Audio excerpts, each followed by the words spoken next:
Hi, sir. Hi.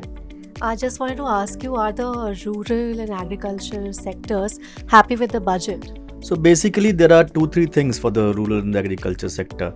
One big announcement for the agriculture sector, particularly for the farmers, is the increase in the credit limit for Kisan Credit Card. So Kisan Credit Card is one of the most direct interventions that the government makes in the lives of the farmers to give them cheap loans for day-to-day operations like buying seeds, buying fertilizers, buying other agriculture inputs. So when this limit has been increased from say 3 lakhs to 5 lakhs, as has been announced by the finance minister, it will give more liquidity in the hands of the farmers to put in more inputs into the farming into their farms.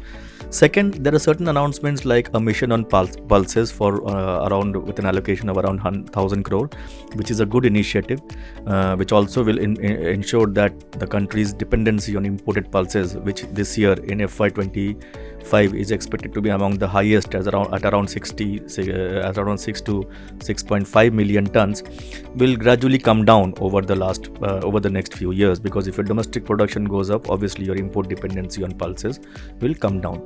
Third, the intervention on this 100 targeted districts that the government has announced, the finance minister has announced, which is on the lines of the aspirational districts program to increase productivity there, to give 100% coverage of insurance, to give 100% coverage of irrigation, to give 100% storage and warehousing in those 100 districts, targeted 100 districts, which are identified as low yield, low potential districts, will also be helpful in boosting the agriculture production as well as in you making you self-sufficient. But the only problem is those targeted districts program which is called the Pradhan Mantri, named after the Prime Minister, has no central budgetary allocation so far. One disappointment is in terms of the research allocation. There is a new mission on high yield seeds, which is good, but again the allocation is just 100 crore, which is very meager.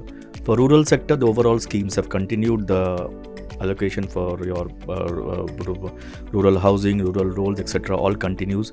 Manrega, as we have seen for the last few years, gets a very nominal same allocation as the last BE and the RE of around 86,000 crore.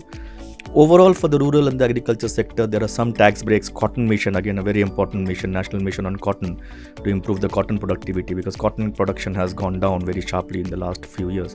So overall, it looks good. The biggest obviously takeaway is the KCC hike from 3 lakhs to 5 lakh rupees.